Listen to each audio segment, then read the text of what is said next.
오도소서 임마누엘 오그하소서 이스라엘 길포로 생활 고달파 메시아 기다립니다.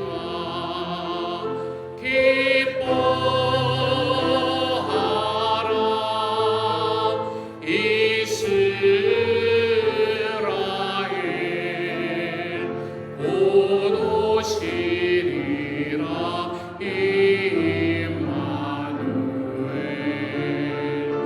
곧 오소서 지혜의 주 온 만물 질서 주시고 참 진리의 길 보이사 갈 길을 인도하소서.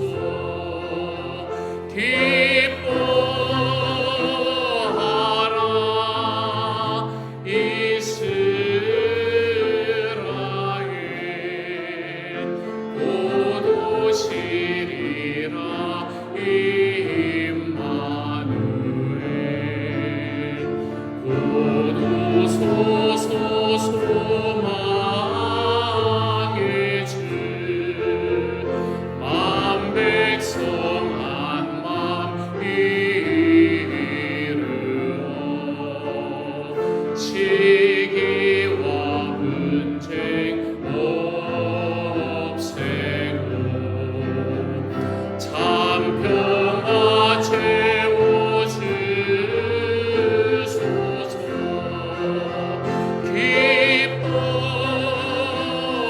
기뻐하라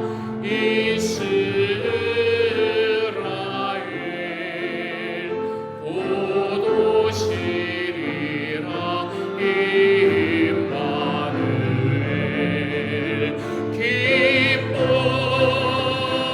기뻐하라 이스라엘 곧 오시리라 임마누엘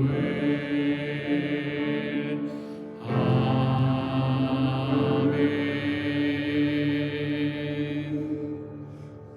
아멘. 우리 하나님을 함께 높여드리며 찬양합시다.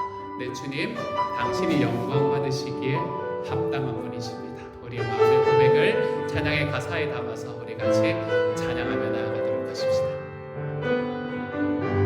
주님께 영광 받으소서. 주님께 영광 받으소서. 홀로 찬양 받으소서. 모든 이름 위에 뛰어난 그 이름 온 땅과 하늘이 다 찬양해. 겸손하게 우리 무릎 꿇고 주 이름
내 모든 삶의 기쁨 늘 충만하네. 살아계신 주 살아계신 주 나의 참된 소망 걱정 근심 전혀 없네.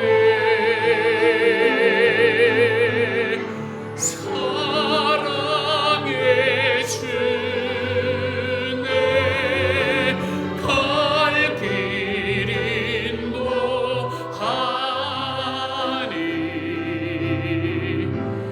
내 모든 삶의 기쁨 늘 충만하네.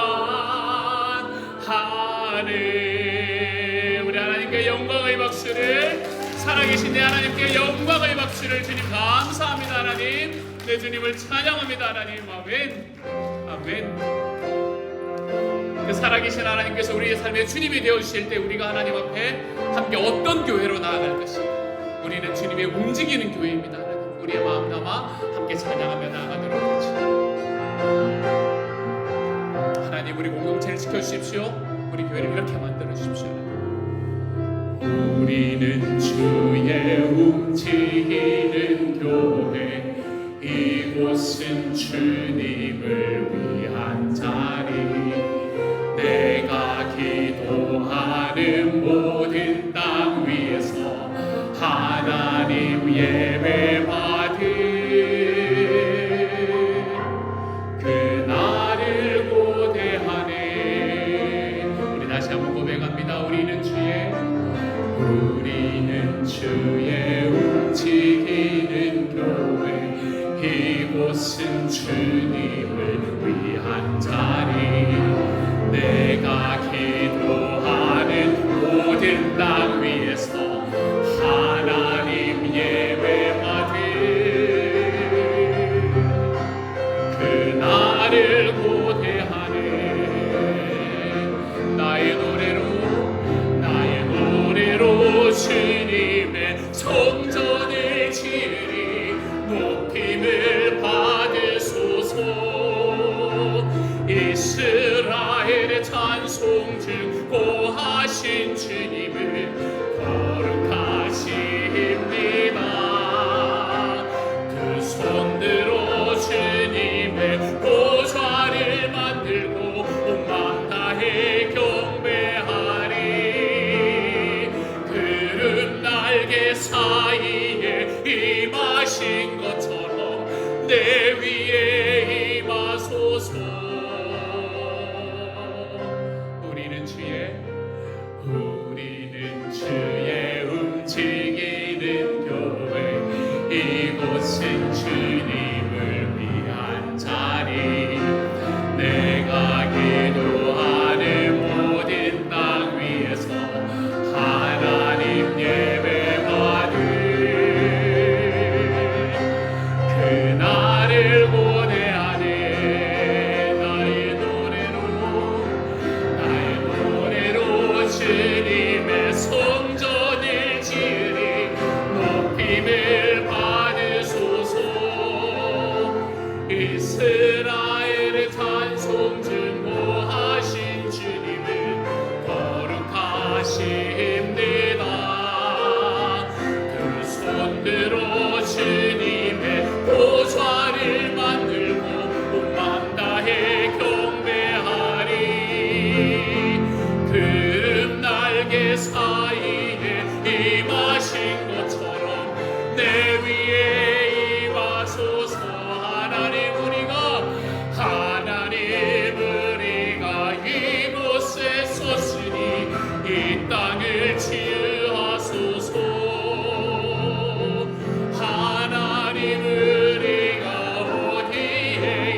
예수 그리스도 그는 위대하신 왕 그는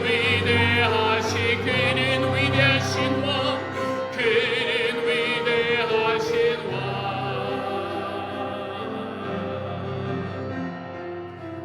우리는 주의 움직이는 교회 이곳은 주님을 위한 자리여 내가 기도하는 모든 땅 위에서 하나님 예배받을 그날을 고대하네.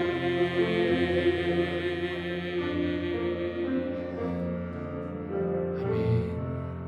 이 시간 우리 같이 한번 찬양 응답해서 기도하며 나아갑시다. 하나님, 주님이 나의 영광을 받으실 분이십니다. 주님은 나의 찬양을 받기에 합당하신 분이십니다. 내 영광을 받으시고 나의 찬양을 받기에 합당하신 주님께서 임재하시는 이 하나님의 교회가 하나님 앞에 온전하게 세워질 수 있도록 주님 도와주십시오. 하나님, 우리가 주님 앞에서 움직이는 교회가 될 수 있도록 하나님 도와주십시오. 이 시간 우리의 마음을 담아 찬양의 가사에 응답하면서 이 시간 하나님 앞에 같이 한번 간절한 마음으로 기도하며 나아갑니다. 같이 한번 기도하겠습니다. 사랑하는 하나님, 하나님께서 저의 노래로 내 주님의 성전을 세우겠습니다.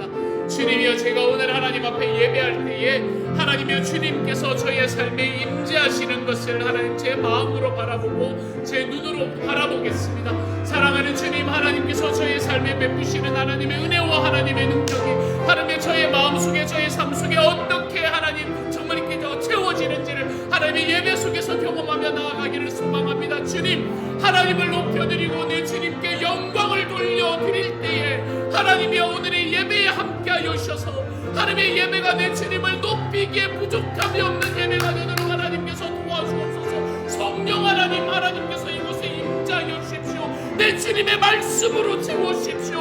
하나님의 기도로 채워주십시오. 우리가 주님을 찬양할 때 안에 우리 입술이 내 주님의 이름을 높일 수 있도록 하나님 도와주십시오. 사랑하는 하나님, 하나님께서 능력을 다하여 주시고 은혜로 다하여 주셔서 주님이 어느 곳에서 무엇을 하며 서 있었건 이 시간 하나님 앞에 나왔을 때 우리의 입술에서는 내 주님을, 내 마음에서는 내 하나님의 은혜를 하나님이여 기억하는 시간이 되게 하여 주옵소서. 그래서 오늘 예배가 하나님께서 바라보시기에 아름다운 예배, 내 주님을 만나는 예배, 내 주님 안에서 내가 새로워지는 예배, 하나님의 우리가 하나님 앞에 그러한 예배로 나아갈 수 있는 하나님의 사람이 되어갈 수 있도록 주여 아버지 도우시고 인도하여 주시기를 소망합니다. 하나님, 우리 예배 속에 살아계셔 주십시오.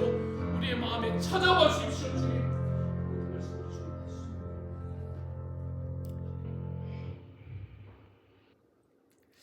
아버지 하나님 감사드립니다. 아버지 하나님의 이름을 높여드리며 저희 마음과 몸과 뜻을 다하여 예배드리는 이 시간 주님 영광 받아 주시옵소서. 저희들 가운데 아버지 하나님 참 마음이 힘들어하고 또 아버지 하나님께 참 간구드리며 여러 가지 기도 제목을 주님께 올려 한 해를 돌아보면서 감사 주간을 지나가고 있습니다. 아버지 하나님, 그 많은 시간 동안에 저희들의 참 어려운 환경이 저희를 아버지 삼키려고 했지만 아버지 하나님 그것은 지나가는 풍경일 뿐 아버지 하나님께서 저희들에게 베푸신 은혜로 그 모든 것이 지나가고 아버지 하나님 그것이 감사한 마음으로 저희들이 고백하게 해주셔서 감사드립니다. 아버지 하나님 이 감사의 마음들이 저희들의 일상에서 경험되고 증거되고 간증하는 삶이 될 수 있도록 주님께 간구드려오니 성령님 저희 마음을 열게 도와주시고 저희들이 삶 가운데 아버지 하나님께 늘 찬양하며 감사의 삶을 살 수 있도록 도와주시옵소서. 아버지 하나님 연로하신 어른들 주님 기억해 주시고 이제 날이 차갑습니다. 아버지 하나님 도와주시고 이 땅에 사는 동안에 아버지 하나님 참 찬양하며 강건하게 주님 말씀대로 살아가시다가 아버지 하나님 천국 문을 열고 아버지 하나님과 참 좋은 만남의 시간을 맞이할 수 있도록 도와주시옵소서. 아버지 하나님 이 시간 저희들의 만문을 열게 도와주시고 말씀을 통해서 저희들이 한 주간 살아갈 때 할렐루야, 임마누엘 하나님이 나를 지켜주시고 아버지 하나님께서 나의 모든 것을 듣고 계시고 나의 기도를 응답해 주시는 하나님이시구나. 아버지 하나님 고백하며 다음 주에 이 자리에 참여하는 귀한 우리 가족들이 되게 도와주시옵소서. 아버지 하나님, 우리 어린 자녀들 주님 기억해 주시고 오늘 재훈이와 여훈이가 주님 앞에 마음의 촛불을 올려드렸습니다. 아버지 하나님, 이 소중한 시간들이 우리 자손 대대에 물려줄 수 있도록 저희들을 격려해 주시고 그 어린 자녀들을 아버지 하나님 붙들어 주시옵소서. 아버지 하나님, 연말에 많은 사람들이 참 어려움과 또 걱정과 이 한 해를 보내야 하는 그런 분들 주님 기억해 주시고 또한 우리 VIP님들 주님 기억해 주셔서 아버지 하나님 그들의 마음 가운데 주님이 기억나게 도와주시고 아버지 하나님 그 말씀을 전하는 우리 가족들의 모습이 기억나게 도와주셔서 아버지 하나님 내년에는 그들의 마음이 아버지 하나님께로 향할 수 있도록 도와주시옵소서. 말씀을 전하시는 우리 이기준 목사님 주님 이단에 세우시사오니 아버지 하나님 말씀이 저희들의 마음을 열게 도와주시고 아버지 하나님 삶 가운데 결단하며 헌신하며 그 말씀대로 살아가고자 할 때 아버지 하나님의 은혜가 충만하게 저희들의 삶을 지배할 줄이 있사오니 아버지 하나님 말씀 가운데 저희 마음문을 지켜 주시옵소서. 아버지 하나님 오늘도 수고하는 많은 손길 주님 기억해 주시고 아버지 하나님 그 손길과 발걸음마다 주님께서 축복해 주시기를 간절히 바라옵고 예수님 이름으로 기도드립니다. 아멘.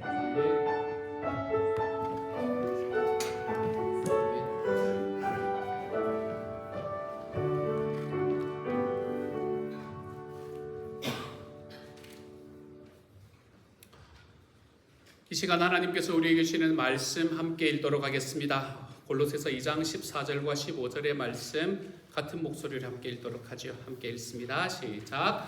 하나님께서는 우리에게 불리한 조문들이 들어있는 빈 문서를 지워버리시고 그것을 십자가에 못 박으셔서 우리 가운데서 제거해 버리셨습니다. 그리고 모든 통치자들과 권력자들의 무장을 해제시키시고 그들을 그리스도의 개선 행진의 포로로 내세우셔서 뭇사람의 구경거리로 삼으셨습니다. 아멘. 예배를 시작할 때도 말씀을 드렸지만 오늘부터 우리는 예수님의 오심을 기다리며 성탄절 이전의 네 번째 주일을 일컫는 대강절의 기간에 접어듭니다. 이 기간 동안에 저는 연말까지 여러분과 함께 있는 네 번의 주일의 기간 동안에 혹시나 중간에 좀 상황이 좀 어그러지면 한 주 더 연장을 하기도 하겠지만 네 번의 주일 동안에 하나님 나라의 프레임이라는 주제로 제가 말씀을 좀 전해보려고 합니다. 이 말씀으로 여러분과 함께 이 복음의 놀라움을 여러분과 함께 좀 나누어 보려는 그런 마음을 가지게 되었습니다. 프레임이라는 단어를 썼습니다. 여러분, 우리가 논쟁을 하거나 안 그러면 정치적인 행위를 할 때 상대가 짠 프레임에 갇히지 않는 것, 이것이 얼마나 중요한 일인지 모릅니다. 아무리 그 안에서 명확하고 논리적으로 의제를 전개하더라도 그 말과 행위가 행해지고 있는 프레임이 무엇이냐에 따라서 그 결과가 대단히 판이하게 바뀔 수 있습니다. 그러므로 프레임을 내가 짠다라는 것은 그 안에서 무엇을 말하고 행동할 것이냐라는 것보다 훨씬 더 중요한 일입니다. 프레임을 만드는 사람, 우리는 이런 사람을 다른 말로는 패러다임을 바꾸는 사람이라고 말할 수 있습니다. 패러다임이라는 말은 과학 철학자인 토마스 쿤이라는 분이 1962년에 자신의 저서 과학혁명의 구조라는 책에서 처음 사용하면서 유명해진 말입니다. 그 의미는 한 사람의 세계관을 이루는 가정, 이거는 패밀리를 이야기하는 것이 아니라 assumption을 이야기하는 겁니다. 가정, 개념, 가치 및 관행의 집합이라고 이야기할 수 있겠습니다. 성공하는 사람의 7가지 법칙이라는 책으로 대단히 유명해진 스티븐 코비라는 사람은 조금만 변하기를 바란다면 당신의 행동을 바꿔라. 획기적으로 변하기를 바란다면 당신의 패러다임을 바꿔라 라고 이야기하며 패러다임을 바꾸는 것의 중요성을 우리에게 강조하고 있기도 합니다. 이렇게 패러다임을 바꾸는 사람, 그런 사람을 요즘은 한마디로 이야기를 할 때에 게임 체인저다라는 이야기를 하기도 합니다. 이 말은 스포츠 경기나 게임 혹은 시장의 흐름을 통째로 바꾸거나 그 판도를 뒤집어 놓을 만한 결정적인 역할을 한 사람, 사건, 서비스, 제품 등을 가리키는 용어로 확장되고 있습니다. 특별히 경영 분야에서는 기존의 시장에 충격을 가할 정도로 혁신적인 아이디어를 가진 사람, 이런 사람을 우리는 패러다임을 바꾼 사람이다 또는 게임 체인저다라고 이야기를 하기도 하지요. 대표적인 예가 누가 있을까 생각을 해봤는데 애플의 창업자였던 스티브 잡스 같은 분은 게임 체인저의 역할을 감당한 사람이라고 할 수 있을 것 같았습니다. 페이스북의 창업자였던 마크 저커버그 같은 사람도 그런 사람이다 라고 이야기할 수 있을 것 같고요. 구글의 창업자였던 레리 페이지 같은 사람도 아마 그런 사람이 아니었을까라는 생각을 해봅니다. 이런 사람들은 세상에 엄청난 변화를 일으킨 사람들입니다. 어떤 분은 스마트폰 없이 생활할 수 없는 세상을 만들었습니다. 게임을 바꾼 거죠. 그렇죠? 패러다임을 바꾸어낸 겁니다. 페이스북과 같은 SNS가 우리 세상에 가져온 변화는 이루다 헤아릴 수조차 없습니다. 그리고 구글도 마찬가지입니다. 구글이 만들지는 않았지만 요즘은 우리가 이 세대에 살고 있다라고 이야기할 때 괄호에 들어가는 게 여러 가지가 있을 수 있겠지만 그 중에 대표적인 게 우리는 요즘 유튜브의 세계에 살고 있습니다. 다 유튜브 보는데 시간 제일 많이 쓰시잖아요. 웬만하면 물론 일하시는 분들은 제외하고 그러시잖아요. 우리의 여가 중에서 가장 많은 부분이 유튜브에 소비되잖아요. 우리는 유튜브의 시대에 살고 있습니다. 그리고 그 유튜브는 지금 구글이 소유하고 있지요. 그래서 이런 사람들 또는 이런 회사들은 그 전과 그 후의 세상을 완전히 다르게 변화시킨 사람들입니다. 우리는 이런 사람들을 가리쳐서 게임 체인저다라고 이야기를 하기도 하죠. 그런데 그 누구보다도 독보적으로 역사의 패러다임을 바꾼 게임 체인저가 있습니다. 결론부터 말하자면 사람의 몸을 입고 이 땅에 오신, 우리가 사는 세상에 오신 성자 하나님이신 예수 그리스도가 바로 그분이십니다. 이분은 완벽한 게임 체인저였습니다. 예수님은 이 세상에 오셔서 33년의 짧은 생을 사셨습니다. 여기에 계시는 분들 중에 대부분은 33년보다는 더 사시지 않았습니까, 여러분? 예수님 겨우 이 세상에 33년 사셨습니다. 33년의 짧은 삶을 사셨고 로마 제국을 대표하는 유대 총독 빌라도에게 사형 선고를 받았습니다. 그리고 십자가에 처형받아서 실제로 거기에서 죽었습니다. 그런데 이분은 거기서 그치는 게 아니라 온 세상을 뒤집어 놓는 분이 되셨습니다. 형식적이긴 하지만 세상의 역사가 BC와 AD로 나누어지지 않습니다. BC는 뭐의 준말이죠? Before Christ, 예수님 이전의 준말입니다. AD는 뭐의 준말일까요? After 하기 시작하면 이게 문제가 생기기 시작하는 거예요. 그러니까 아노 도미니라고 그러는 라틴어에서 온 이야기입니다. 그래서 결국엔 그리스도 이후를 이야기를 하는 거예요. 그래서 역사가 BC, AD로 구분되는 것을 통해서 예수님께서 역사를 어떻게 뒤집어 보셨는가라는 걸 우리가 볼 수 있습니다. 우리말로는 주전, 주후라는 말이 그것을 보여주지요. 하지만 우리가 주 예수님께서 이 패러다임을 바꾼, 역사의 패러다임을 바꾸신 게임 체인저가 되셨다라고 말할 때 그 의미는 이런 형식적인 BC와 AD 이런 것과는 비교할 수 없이 깊은 겁니다. 오늘은 그 이야기를 한번 시작해 보려고 해요. 우리는 하나의 큰 이야기로서, 하나의 거대한 담론으로서의 복음을 생각하면서 어떻게 예수 그리스도가 역사 속에서 유일하고 독보적인 분이 되셨는지, 그리고 우리는 이 세상에서 어떻게 예수님이 주신 이 다른 모습의 패러다임 속에서 살아갈 수 있는지를 한번 생각해 보려고 합니다. 그게 오늘부터 시작해서 한 4주 정도 여러분과 함께 나누고 싶은 말씀이네요. 여러분, 복음이라고 이야기하면 우리는 여러 가지로 이야기할 수 있습니다. 복음을 가장 쉽게 이야기하라면 복음은 예수님이다 라고 이야기하는 게 가장 쉬운 이야기입니다. 하지만 그것만으로 딱 이야기하기는, 복음이라는 이야기는 상당히 거대한 이야기이기도 합니다. 복음이란 인류 전체의 역사를 하나의 이야기로 엮어서 인간 역사의 의미와 운명을 설명하고 있다라는 점에서 일종의 거대한 서사시 같은 거다. 복음은 여러분 거대한 서사시 같은 거다라고 생각할 수 있습니다. 복음이라는 것은 단순히 우리 개인의 인생사에 도움이 되는 충고 이런 정도가 아닙니다. 복음은 너희가 구원을 받기를 원한다면 열심히 이렇게 살라라는 명령도 아닙니다. 복음은 인류 모두가 처한 보편적인 난제인 이 죄와 죽음에 대한 설명입니다. 인류가 해결할 수 없는 보편적인 난제, 누구도 설명하고 누구도 해결할 수 없는 이 난제, 죄와 죽음에 대한 설명이 바로 복음입니다. 그리고 그 난제를 예수 그리스도께서 해결하셨다라고 이야기하는 것이 바로 복음입니다. 저는 여기에서 선언이라고 말씀드렸습니다. 그리스도께서 해결하셨던 선언이라고 말씀드렸습니다. 저는 이 선언이라는 단어를 쓰면서 팀 켈러 목사님의 설교에서 이 이야기를 따왔습니다. 팀 켈러 목사님은 그분의 설교에서 이렇게 이야기합니다. 충고나 명령은 전쟁에서 지고 있는 왕이 이제 너희가 살려면 목숨을 걸고 싸워라. 이 방법밖에는 너희가 살 길이 없다라고 말하는 것이 충고나 명령이라면, 선언이라는 것은 전쟁을 이긴 왕이에요. 전쟁은 끝났다.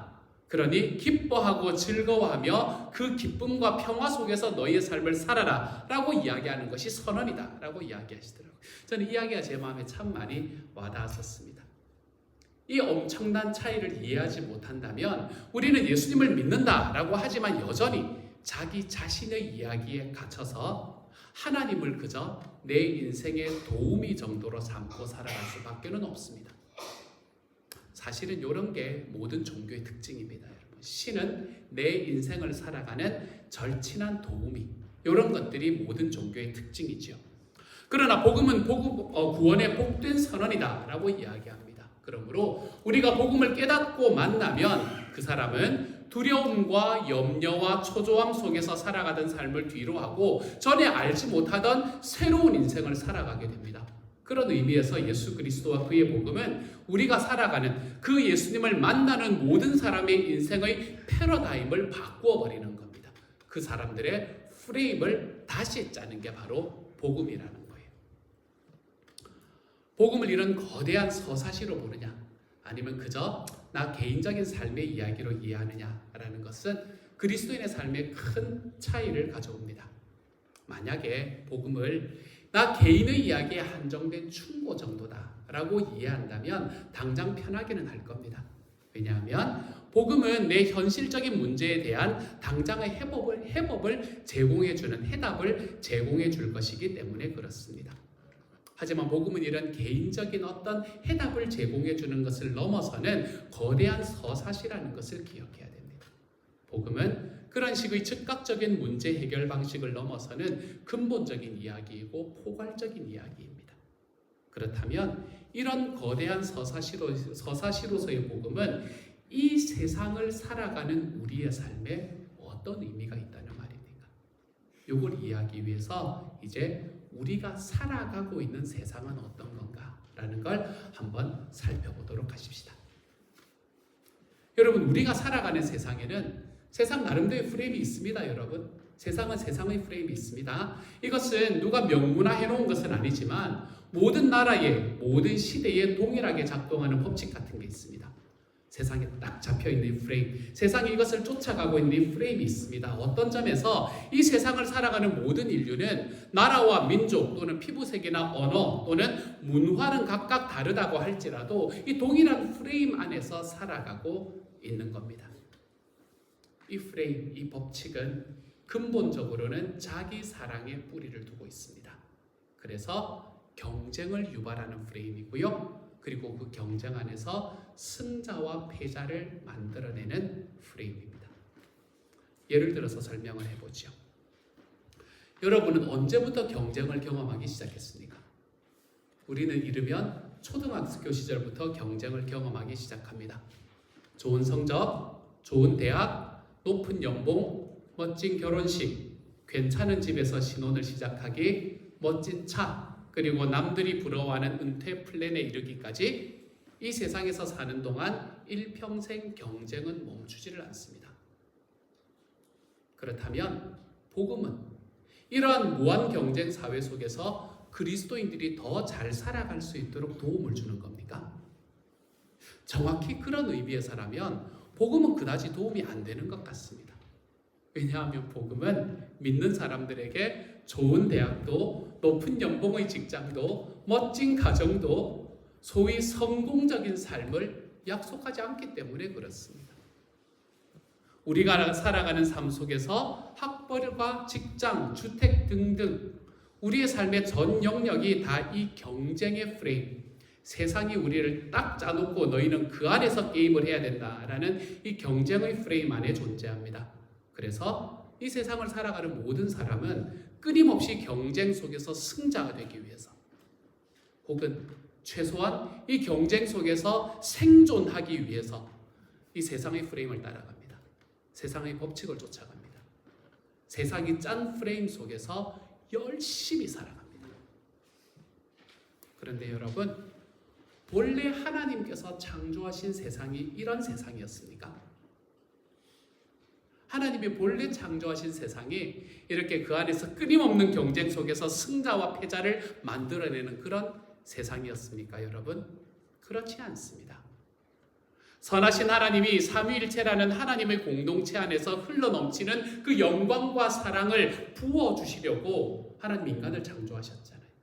그렇게 창조하신, 자기의 형상으로 창조하신 인간은 하나님의 영광을 누리며 행복하게 살도록 창조되었습니다. 사랑하는 여러분, 여러분은 행복하게 살라고 창조되었습니다. 인간은 이 창조 목적을 따라 살 때 최고의 행복을 경험하도록 설계되었고 만들어졌습니다. 그리고 하나님의 모든 창조물이 서로 아름답게 조화를 이루고 평화롭게 공존하며 창조주이신 하나님을 영화롭게 하는 것, 이것이 하나님이 창조하시고 보시기에 좋았다라고 여러 번 말씀해 주셨던 바로 그 세상이었습니다. 함께 공존하는 세상, 아름다운 조화를 이루는 세상, 서로를 깊이 사랑하는 세상, 하나님께서 보시기에 좋았다, 하나님이 창조하신 후에 보시기에 좋았다라는 세상은 바로 이 세상이었습니다. 하지만 죄가 이 모든 것을 파괴합니다. 아담과 하와의 범죄는 하나님의 권위를 부정하고 자기 판단을 따라 살겠습니다라고 결정한 일이었습니다. 하나님이 하나님의 선하심으로 베풀어 주신 모든 것들이 그래서 인간을 대적하게 되었습니다. 인간은 결국 서로 간에도 소외를 지니고 갈등을 지니고 살게 되었습니다.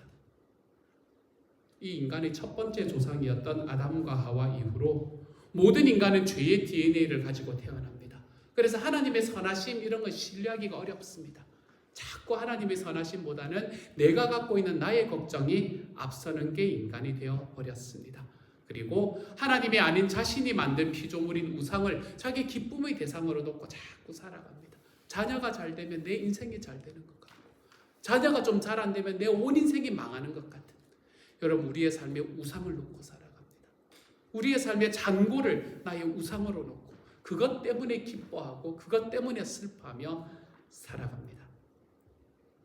그 결과는 인간이 오직 자신이나 자신이 속한 가족이나 민족 혹은 국가의 이익을 위해서 마음껏 전쟁을 일으키는 일로 결과가 드러났습니다. 또한 끊임없이 자기의 이익을 위해 자연을 파괴하는 저주 아래서 살아가게 되었습니다. 언제까지요? 마지막에 심판하시는 하나님 앞에서 영원한 지옥의 형벌을 받을 때까지 말입니다. 그게 인간의 운명이 되었습니다. 근데 여기 더 슬픈 것은 이런 삶의 프레임과 패러다임이 우리의 삶에 딱 놓여져 있는데, 그런데 이것을 바꾸어 줄 수 있는 어떤 게임 체인저도 안 보인다는 게 문제입니다. 그래서 모든 인간은 벗어날 수 없는 죄의 노예로, 하나님의 심판의 대상으로 세상이 주는 이 프레임에, 사탄 마귀가 이 세상에 딱 놓은 이 프레임에 묶여서 살아갑니다. 이것이 모든 인류가 보편적으로 처해 있는 딜레마가 되는 거죠. 이런 상황 속에서, 이런 세상에서 이 판을 완전히 뒤집어 버리는 일이 일어납니다. 세상의 프레임을 다시 놓고 패러다임을 바꾸신 게임 체인저, 그분이 나타나는데 그분이 바로 우리 주님이신 예수 그리스도였습니다. 주님은 인간의 죄를 대속하기 위해서 완전한 사람이 되셨습니다. 그리고 주님은 공생애를 시작하시며, 다음 페이지입니다. 때가 찼다, 하나님의 나라가 가까이 왔다, 회개하여라, 복음을 믿어라 라고 선포하셨습니다. 하나님의 나라가 가까이 왔다. 이 말이 멋있어서 그렇지, 여러분, 하나님의 나라가 가까이 왔다라는 말은 이제는 예전의 세상이 끝나고 새로운 세상이 도래했다라는 이야기입니다.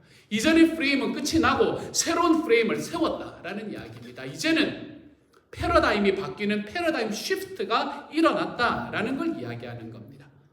옛날에 우리 고유의 말로 이야기하면 천지가 개벽이 되었다라는 이야기를 하고 있는 겁니다.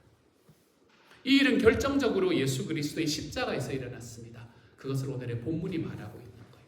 개적개혁 번역이 조금 더 원문에 가까운 번역을 하고 있어서 제가 개정개혁 번역으로 가지고 왔습니다. 같이 한번 읽어보겠습니다. 밑에 부분만 읽죠. 시작. 통치자들과 권세들을 무력화하여 드러내어 구경거리로 삼으시고 십자가로 그들을 이기셨느니라. 아멘. 여기서 말하는 통치자들과 권세들이라는 말은 하나님을 대적하는 사탄 마귀를 이야기합니다. 또한 그 사탄 마귀가 사용할 수 있는 모든 도구들을 이야기하는 게 바로 통치자들과 권세들이라는 말이 의미하는 겁니다. 사탄 마귀가 사용할 수 있는 모든 도구들, 그건 뭘 이야기하는 겁니까? 여러분, 사탄 마귀는 뿔로 우리를 들이받는 게 아닙니다. 여러분, 제발 사탄 마귀가 빨간색 얼굴에 꼬리가 있고 뿔로 여러분을 들이받는다고 생각하는 생각을 접으시기를 바랍니다. 사탄 마귀가 사용할 수 있는 그 도구들, 그거는 국가, 경제, 미디어, 이념, 제도, 여러분 다양한 것들이 이 안에 포함될 수 있습니다. 주님은 십자가에서 죽으심으로 단순히 이런 도구들만을 무력화시킨 것이 아닙니다. 그것들의 머리가 되시는 통치자들과 권세자들을 꺾으셔서 그들을 완전히 무장해제시켜 버리신 거지요. 그렇다면 주님께서 이렇게 통치자들과 권세자들을 무찌르시고 완전히 그들을 무장해제시켜 버리셨다면, 그렇다면 사람들은 이제 충성의 대상을 바꾸어야만 합니다. 예전의 세상의 프레임을 붙잡고 예전의 세상의 패러다임을 지배하고 있던 세상의 왕이 아니라 하나님의 아들이신 예수 그리스도에게 충성하는 방향으로 충성의 방향을 바꾸어야 됩니다. 더 이상은 그 전에 살던 방식대로 살 수 없게 되었습니다. 왜냐하면 이제 그들은 예수님께서 이 땅의 패러다임 시프터로, 그리고 이 게임 체인저로 이 땅에 오신 이후로는 그들은 이제 하나님 나라의 백성이 되어버렸기 때문에 그렇습니다. 이것은 단지 죄인 개개인들이 구원을 얻게 되었다는 것만을 말하지 않습니다. 그리스도인들은 하나님 나라의 백성으로서 새로운 시민권과 새로운 생활 양식을 따라 살아간다는 겁니다. 제 다음에 넘겨달라 그럴 때 넘겨주십시오. 주님은 십자가와 부활로서 이 새로운 백성을 낳으셨습니다. 주님께서 십자가와 부활로 하나님의 나라에 합당한 주님의 나라의 이 패러다임을 가지고 살아가도록 만드시는 하나님의 공동체, 이것이 바로 교회입니다. 주님은 십자가와 부활로서 새로운 교회라는 백성을 낳으셨습니다. 그래서 이제 그리스도를 왕으로 인정하고 따르는 그 나라의 백성들, 하나님의 교회들은 이전에 그들이 살던 프레임 속에서 살아가기를 그치고 이제는 주님께서 우리에게 만들어주신 완전히 새로운 판 위에서 완전히 다른 삶을 살 수 있게 된 겁니다. 주님은 십자가의 죽으심과 부활을 통해서 죄와 죽음과 지옥에 대한 승리를 성취하셨습니다. 그리고는 마귀에게 딱 묶여있던 이 세상의 판을 뒤집어 버리셨습니다. 이 세상의 모든 패러다임들을 완전히 뒤집어 엎으셨습니다. 이것을 개인적인 차원에서 보면 인간이 하나님으로부터 받을 심판의 영원한 형벌인 지옥을 면하고 천국에서 영원한 영광을 누릴 것이라는 의미가 됩니다. 개인적인 차원에서는. 개인적인 차원에서 하나님께서 나를 뒤집어 부셨던 이 패러다임 시프트가 일어난 이 과정 속에서 우리는 이제는 더 이상 지옥의 백성이 아니라 천국의 백성이 된다라는 일이 우리 개인에게는 일어났습니다. 하지만 주님이 이루신 이 일은 이것보다, 이 개인적인 일보다 훨씬 더 큰 의미를 가지고 있습니다. 예수님은 하나님의 권세를 찬탈하고 이 세상의 왕으로 행세하던 사탄을 멸하심으로 하나님이 다스리는 하나님의 나라를 저와 여러분의 삶 속에 세워주신 것입니다. 그리고 이제는 이 나라의 백성으로 살 수 있다. 너희가 이 나라의 백성으로 살아가는 거다. 그리고 그 안에 있는 법은 너희가 이전에 살아가던 세상의 법과는 다르다. 그러므로 너희는 세상이 가지고 있는 그 패러다임에 들어가 있는 것이 아니라 이제는 이 판을 뒤집어 부신 게임 체인저인 예수 그리스도의 법을 쫓아가며 살아가면 되는 것이 너희가 살아가는 삶이다 라고 이야기하시는 것이 하나님의 말씀인 것이지요. 물론 그 나라가 예수 그리스도의 십자가와 부활로서 시작이 되었습니다마는 그것이 완성되기까지는 기다림이 필요합니다. 주님이 재림하시기 전까지 우리는 하나님의 나라의 시민이기는 하지만 여전히 이 세상에서 살아가는 사람입니다. 지금 당장 천국에 안 가잖아요. 그렇죠? 우리는 이 땅에서 여전히 살아가는 사람들입니다. 예수님이 이미 프레임을 다시 짰고 새로운 복음의 패러다임을 놓으셨지만 우리가 살아가는 곳은 여전히 완성된 하나님의 나라가 아니라 이 세상에서 살아가고 있는 겁니다. 그래서 사도 바울은 제발 이 세상의 풍조를 좀 본받지 마라 라고 우리에게 이야기하는 겁니다. 하나님 나라의 백성은 비록 이 세상에 살지만 세상의 프레임에 순응하여 사는 사람이 아니기 때문에 그렇습니다. 이미 그리스도의 십자가에서 통치자와 권세들은 깨어졌고 그것을 선포하는 것이 교회의 과업이 되는 이 패러다임 쉬프트를 경험한 사람이 바로 그리스도인들이 된다는 말입니다. 예수님의 십자가로 무력화된 통치자들과 권세들이 결국에는 완전히 멸망할 것임을 보여주고 그리고 그 완전히 멸망할 것들 때문에 그것을 경축하는 곳, 주님을 높여드리고 영광 돌려드리는 그곳이 바로 교회다라고 주님께서는 우리에게 이야기하고 계시는 거죠. 이것이 복음의 큰 그림입니다, 여러분. 자, 그러면 이 큰 그림에서의 복음에 의하면 그리스도인은 과연 어떤 사람인 것입니까? 다음 페이지 남겨주시면 됩니다. 그리스도인은 자기의 이야기 속에 하나님을 끌어들인 사람이 아닙니다. 그리스도인은 오히려 하나님의 이야기 속으로 들어가 그 이야기의 한 부분이 된 사람이 그리스도인입니다. 하나님의 도움을 받아서 내 일을 하는 사람이 아닙니다. 하나님의 도움을 받아서 내 일을 하는 사람이 아닙니다. 오히려 주님이 하시는 그 일이 어디에서 일어나고 있는지를 분별하고 그곳에 동참하려는 사람. 이 사람이 바로 그리스도인입니다. 이게 패러다임의 쉬프트가 일어나는 일이 되는 겁니다. 그래서 그는 이제 하나님의 목적과 하나님의 계획이 주도하고 지배하는 삶을 살아갈 수 있게 됩니다. 이러한 새로운 삶의 가장 큰 특징이 무엇인가? 그것은 하나님께서 내 삶을 지켜주실 것을 신뢰하는 하나님에 대한 신뢰가 나타나는 게 가장 큰 특징입니다. 하나님을 신뢰하는 것이 삶의 모든 영역에 결정적인 역할을 미치게 됩니다. 그래서 더 이상 죄의 노예로 살지 않을 자유를 얻은 사람이 되어 간 겁니다. 사도 바울은 그래서 로마서에서 그리스도인 혹은 교회의 삶을 이렇게 규정합니다. 밑에 부분 같이 한번 읽어보도록 하지요. 시작. 우리 가운데는 자기만을 위하여 사는 사람도 없고 또 자기만을 위하여 죽는 사람도 없습니다. 우리는 살아도 주님을 위하여 살고 죽어도 주님을 위하여 죽습니다. 그러므로 우리는 살든지 죽든지 주님의 것입니다. 아멘. 우리 나를 위해 살지 않는다는 겁니다. 내 삶에 있는 내 삶의 성공을 위해 예수 그리스도의 능력을 가지고 와서 살아가는 사람이 아니라는 겁니다. 주님의 이름으로 주님의 능력으로 나의 스토리를 쓰는 사람이 아니라는 겁니다. 우리의 삶은 이 패러다임 쉬프트를 경험한 하나님께서 짜주신 새로운 판 위에서 살아가는 사람들은 주님께서 어디에서 일하고 계시는지를 바라보고 거기에 내 삶을 동참시켜내는 사람, 이렇게 살아가는 사람이 그리스도인이 된다라고 이야기하는 겁니다. 그래서 나는 내가 하나님을 위해서 하나님을 위한 위대한 일을 해드릴 수는 없지만 나는 주님께서 나의 삶을 통해서 이루시는 하나님 크기의 일에 동참하며 살아가겠다. 이것을 고백하는 사람이 그리스도인이 되는 겁니다. 이것이 패러다임 쉬프트를, 이 프레임의 전환을 겪은 사람들의 마음속에서 일어나는 고백이 되는 거죠. 이제 정리를 좀 해보겠습니다. 이게 이제 앞으로 이번 주만 할 게 아니라 조금 더 앞으로 한 3주 정도 더 할 거라서요. 이제 정리를 조금 해보겠습니다. 복음은 성공이라는 지상 목표를 향하여 경쟁하는 세상 속에서 이 땅의 모든 사람들이 몰두하는 그 법칙에서 우리를 구해냅니다. 말하자면 거듭난 그리스도인들, 즉 하나님 나라의 백성이 된 사람들은 비록 이 땅을 몸으로 살아가고 있을지라도 이전에 하던 그 삶의 법칙을 지속해서 살아가는 사람들이 아닙니다. 왜냐하면 그들은 이미 게임 체인저가 되신 그리스도를 만난 사람들이기 때문에 그렇습니다. 그리스도인이 된 우리는 이 땅에서 완전히 다른 패러다임의 삶을 살도록 부름을 받았습니다. 그리스도인이 된 이후에도 우리가 여전히 그 전에 살아가던 그 자리에서 그리스도인이 된 이후에도 사실은 우리는 여전히 그 이전에 살아가던 그 자리에서 살아가는 것은 맞습니다. 내 몸이 이 땅에 속해져 있으니까요. 여전히 나는 산호세에서 사는 거거든요. 예수를 믿기 전에도 여기에 있고 예수를 믿은 후에도 여기에서 살아갑니다. 그러니 내가 지금 있는 이 자리, 똑같은 자리니까 이전에 하던 그 삶을 계속해야 한다라고 느끼는 것이 어쩌면 당연합니다.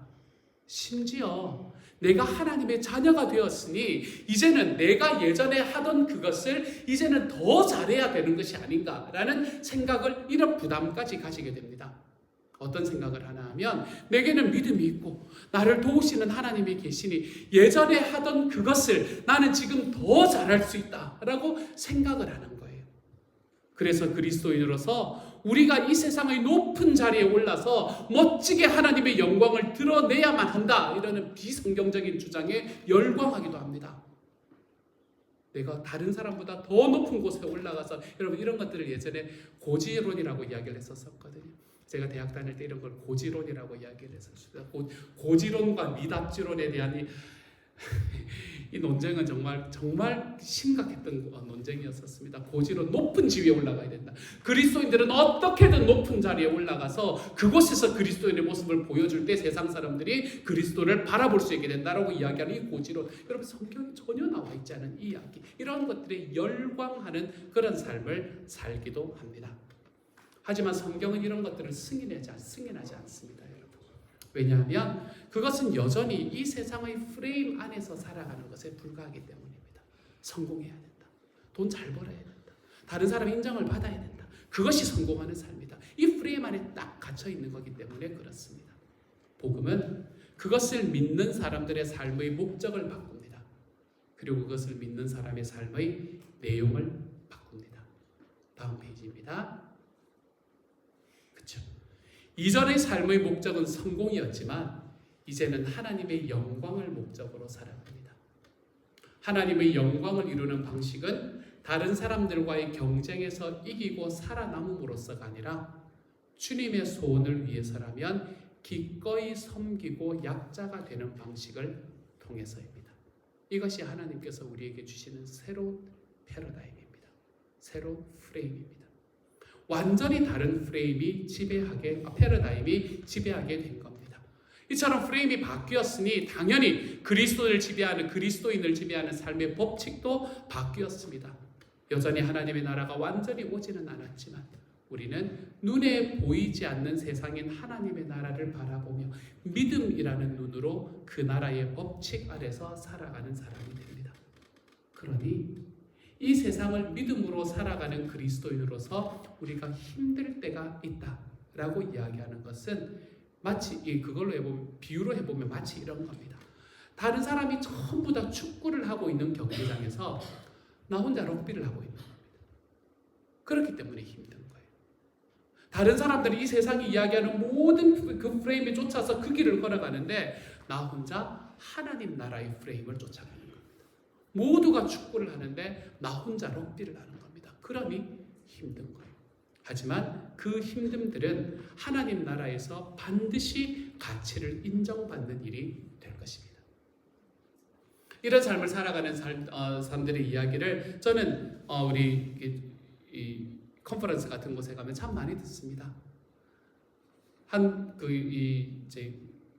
박사님이 계셨는데 한 박사님은 자기가 이제 자기 일생의 목표가 뭔가 하면 자기 모교에 그게 되는 것, 교수가 되는 게 자기 일생의 목표였다고 합니다. 자기 인생의 목표였고 그리고 그것을 거의 다 이루는 이제 그런 상황에 와 있었다고 이야기를 합니다. 자기 모교의 교수가 되는 것. 자, 그분이 이제 MD 앤더슨에서 그걸 하는 이 연수를 하는 과정 속에서 이제 마지막 두 그거에 들어가 가지고 마지막 한 번의 그것만 남으면 통과하면 이제 교수로 가게 되는 이제 그런 상황입니다. 자기 인생의 목표가 그거로 달렸던 그분이 이곳에 와서 누구를 만나냐면 예수를 만납니다. 미국에 와서 그곳에서 연수를 하는 과정 속에서 예수를 만납니다. 그리고 그곳에서 주님에 대한 은혜에 깊이 감동하고 목자의 삶을 살게 되고 그리고는 학교에서 연락이 오는 겁니다. 당신이 최종 그거로 뽑혔으니까 한 달 이내로 들어오시오 라고 이야기를 한 겁니다. 인생의 꿈이 이루어진 겁니다, 여러분. 근데 이분이 하나님 앞에 깊이 기도하고 무슨 선택을 한 줄 아시겠죠, 그렇죠? 제가 이렇게 이야기를 하는 이유는 안 갔다고 이야기를 합니다. 왜냐하면 나의 인생의 프레임은 바뀌었다는 겁니다. 내 인생의 프레임 속에서 나는 더 이상 거기에 교수로, 나의 모교의 교수로 가는 게 내 인생의 최종적인 목표점이 아니게 되었습니다. 나는 예수 그리스도를 믿는 이 믿음 안에서 주님의 소원을 이루어드리는 이 일이 내 삶의 가장 소중한 일이 되었습니다. 라는 이야기를 하며 그곳에 목자로서 남는 길을 선택을 하시게 됩니다. 여러분, 패러다임이 바뀐 사람, 이렇게 우리의 삶에 있는 이 프레임이 바뀐 사람이 살아가는 삶의 방식입니다. 여러분. 주님께서는 통치자와 권세들을 무력화하여 드러내어 구경거리로 삼으시고 십자가로 그들을 이기셨습니다. 이렇게 주님은 이 세상의 게임을 하는 사람들이 알고 있는 이 승패의 기준을 완전히 뒤집어 놓으셨습니다. 주님은 이런 의미에서 진정하고 유일한 의미로의 이 세상의 게임 체인저가 되신 분이십니다. 그리고 우리를 이 세상에서 하나님 나라의 프레임 안에서 살아가는 사람으로 부르셨습니다. 그로 인해서 어떨 때는 환난, 곤고, 박해, 굶주림, 벌거벗음, 위협 또는 칼의 모든 상황들이 올지도 모릅니다. 하지만 그 안에서 넉넉히 이기고도 남는 사람이 되게 하셨습니다. 세상을 변화시키는 진정한 게임 체인저들이 될 수 있도록 저와 여러분의 삶을 불러주셨습니다. 저와 여러분의 삶의 패러다임을 바꾸어 주셨습니다. 말씀을 정리합시다. 예수 그리스도를 개인의 구주와 주님으로 영접하고 신앙을 고백함으로써 세례를 받아서 하나님 나라의 백성이 된 사람들은 이 세상의 모든 사람들이 사는 삶의 프레임과 다른 패러다임으로 살도록 부름을 받은 사람입니다. 그들을 지배하는 것은 더 이상 이 세상의 법칙이 아닙니다. 그들은 하나님 나라의 새로운 법칙의 지배를 받고 살아갑니다. 그 하나님 나라의 새로운 지배의 법칙, 오늘은 두 가지만 함께 나누도록 합니다. 첫 번째, 1번 같이 읽습니다. 시작. 자기 신뢰가 아닌 하나님을 신뢰함으로. 자기를 신뢰하지 말고 하나님을 신뢰하십시오. 주님의 대계명으로 이야기하는 마가복음 12장의 말씀은 이 새로운 법칙을 우리에게 너무나 잘 보여줍니다. 말씀 함께 읽습니다. 시작. 예수께서 대답하셨다. 첫째는 이것이다. 이스라엘아 들으라. 우리 하나님이신 주님은 오직 한 분이신 주님이시다. 내 마음을 다하고 내 목숨을 다하고 내 뜻을 다하고 내 힘을 다하여 너의 하나님이신 주님을 사랑하여라. 둘째는 이것이다. 내 이웃을 내 몸같이 사랑하여라. 이 계명보다 더 큰 계명은 없다. 아멘. 하나님 나라의 프레임 안에서 살아가는 우리는 더 이상 나를 신뢰하고 살아가는 삶 정도가 우리의 삶의 목표가 될 수는 없습니다. 내가 하고 싶은 것을 이루어내는 것 정도가 우리의 삶의 최종적인 목표가 될 수가 없습니다, 여러분. 하나님의 나라의 부르심을 받고 하나님께서 나를 어떻게 인도하셨으며 예수님께서 어떻게 우리의 삶의 역사의 패러다임을 바꾸시고 이 역사의 이 프레임들을 바꾸셨는지를 알게 된다면 우리는 결코 거기서 만족할 수가 없습니다. 거기서 머물러 있을 수가 없습니다. 우리의 신뢰는 하나님을 신뢰하는 것으로 바뀌어가기 마련입니다. 이것이 하나님의 프레임으로 갈아탄 사람, 주님의 프레임 체인지가 우리의 삶에 일어난 사람이 가지는 첫 번째의 삶의 방식이 되는 거죠. 두 번째의 삶의 방식은 이것입니다. 함께 읽습니다. 2번만 같이 읽습니다. 시작. 경쟁 대신 사랑을 선택함으로. 하나님의 나라의 프레임 안에서 살아가는 우리는 더 이상 경쟁에서 싸워 살아남고 승자가 되는 것이 삶의 목표일 수가 없습니다. 하나님 나라의 백성은 이제 하나님을 사랑하고 이웃을 자기처럼 사랑하는 것이 목표가 되었고 그것이 우리 삶의 프레임이 된 사람들입니다. 하나님을 사랑하고 이웃을 내 몸처럼 사랑하는 것, 이것이 우리의 삶의 목표가 된 사람들입니다. 주님의 이 말씀을 들어보십시오. 누가복음 6장 38절의 말씀이요. 함께 읽습니다. 시작. 남에게 주어라. 그리하면 하나님께서도 너희에게 주실 것이니 되를 누르고 흔들어서 넘치도록 후하게 되어서 너희 품에 안겨주실 것이다. 너희가 되질하여 주는 그 되로 너희에게 도로 되어서 주실 것이다. 아멘. 어떻게 이렇게 살 수가 있습니까? 남에게 주어라. 그러면 너희에게 주실 것이다. 그럼 이거 믿어지십니까, 여러분? 우리 이게 안 믿어지기 때문에 못 주잖아요. 이거 안 믿어지기 때문에 안 주잖아요. 내 거 끝까지 챙기잖아요. 내 걸 일단 챙겨놓고 그리고 난 다음에 혹시라도 남는 것 중에 내 삶에 필요 없고 내 마음이 조금 동하는 순간에 조금 우리가 그 정도 하잖아요. 하지만 하나님의 말씀은 뭐라고 이야기하냐면 남에게 줘라. 그럴 때 주님께서 너에게 줄 것이다. 이렇게 이야기합니다.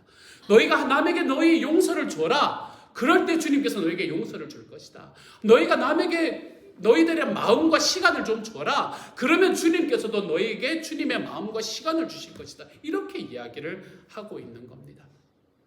그런데 우리가 이렇게 어떻게 살아갈 수가 있습니까? 여러분, 이렇게 살아가는 사람을 보면서 세상은 딱 한마디로 정의합니다. 바보 같은 인간들. 이렇게 정의합니다. 직구도 못 챙기는 바보 같은 놈들. 이렇게 말하죠. 하지만 하나님 안에서는 아닙니다. 그래서 하나님 나라의 백성이 된 우리가 새로운 프레임 안에서 살아가는 데는 하나님에 대한 신뢰가 필요합니다. 내가 말씀에 대한 신뢰, 남에게 주면 나에게 후하게 주실 것이라는 주님의 말씀에 대한 신뢰, 이런 것들이 없으면 못 줍니다, 여러분. 이런 게 없으면 하나님 나라의 패러다임으로 살아갈 수가 없습니다. 그러므로 주님에 대한 신뢰가 하나님 나라의 이 프레임으로 살아가려는 사람들에게는 반드시 필요한 것이 되는 것이죠. 이처럼 자아가 아닌 하나님에 대한 신뢰, 경쟁이 아닌 사랑의 관계, 이 두 가지는 하나님 나라의 새로운 프레임이라고 이야기할 수 있겠습니다.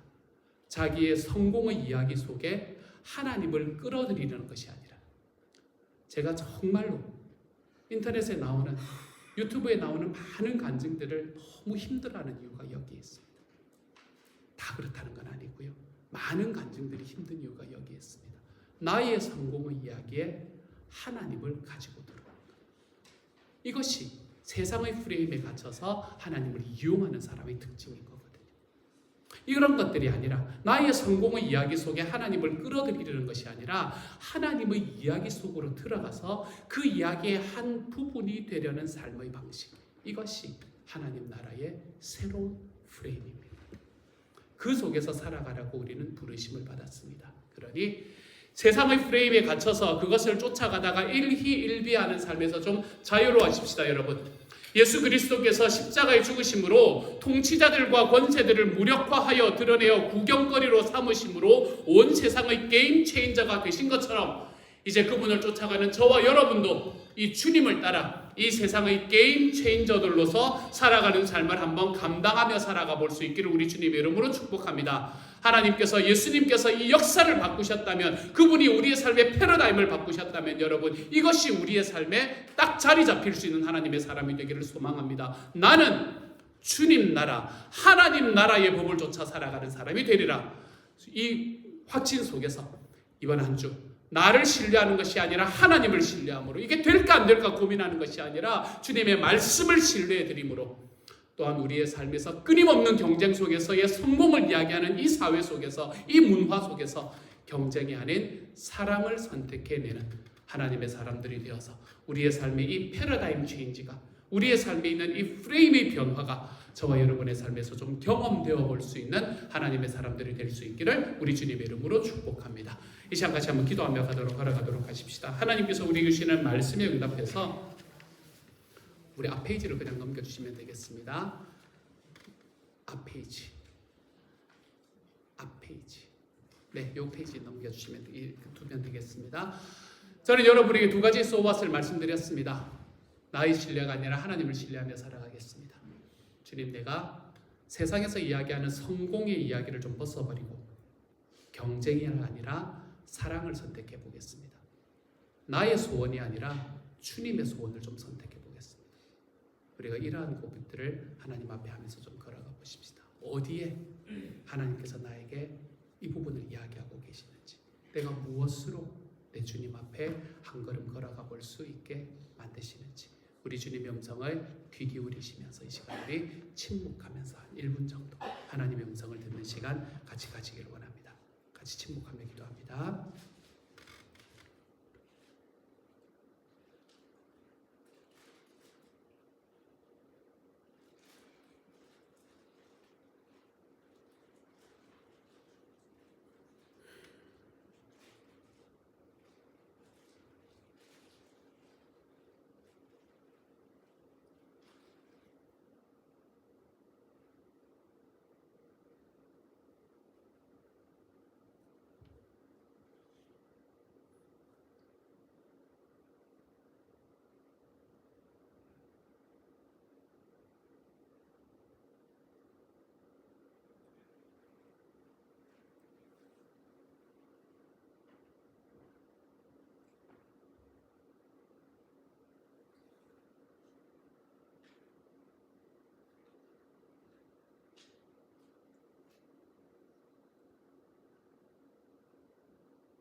시간 주님과 1대1로 만나서 대화하실 때 주님께서 우리의 마음속에 말씀해 주신 그 한 가지 재헌신하면서 걸어가는 시간이 되기를 소망합니다. 하나님 우리의 마음에 이야기해 주신 이야기가 있으면 이 시간 앞으로 나오셔서 헌신석에서 그것을 적어주시면서 기도를 기다려 주시면 되겠고요. 이번 한 주 동안 주님 저는 이렇게 한번 살아가 보겠습니다. 주님 제 삶의 어떤 부분에서 내 주님의 프레임이 거기에 덧입혀져야 될지를 하나님께 고백해보고 주님 제가 제 마음의 걱정과 세상의 프레임에 쫓아가는 그 부분들 하나님 제가 이 부분에서 내 하나님의 패러다임으로 덮어쓰고 걸어갈 수 있는 주님의 사람이 되게 그렇게 걸어가 보겠습니다. 저를 불쌍히 여겨주십시오. 그런 결단들이 있으신 분들 앞으로 나오셔서 헌신석에서 그 헌신을 적으시고 기도를 기다려 주시면 되겠고 그렇지 않으신 분들은 다 같이 자리에서 일어나서 다 같이 자리에서 일어나셔서 우리의 마음을 하나님 앞에 드리며 하나님 앞에 헌신하는 우리의 마음을 드리며 헌신의 찬양으로 하나님 앞에 나아가기를 원합니다. 함께 찬양하며 나아갑니다. 모든 영광과 존귀와 능력 받으소서 받으소서 영광과 존귀와 능력 받으소서 받으소서 모든 영광과 존귀와 능력 내 주님이 받으소서 주님 받으소서 영광과 존귀와 능력 받으소서 주님 받으소서 그리스도 살아계신 하나님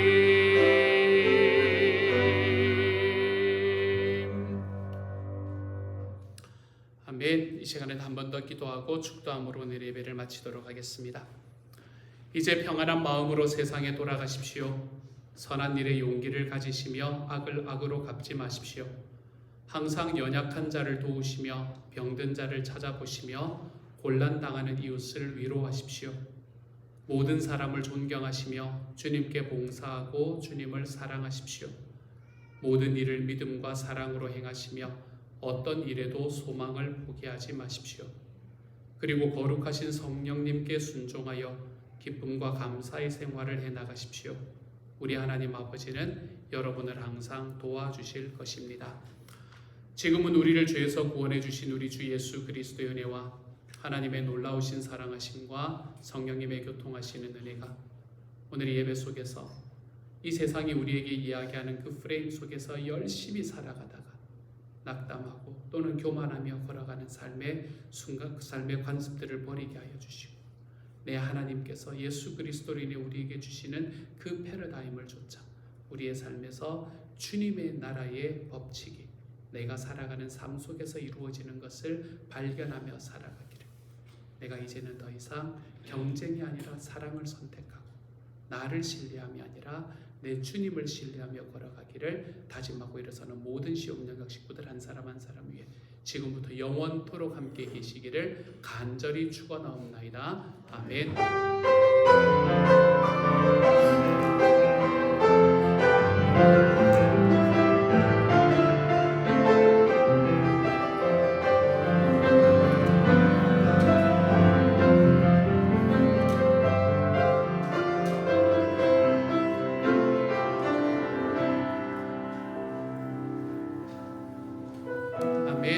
하나님께서 우리에게 주시는 은혜들 속에서 이번 한 주간 감사함으로 살아갈 수 있는 여러분이 되시기를 소망합니다.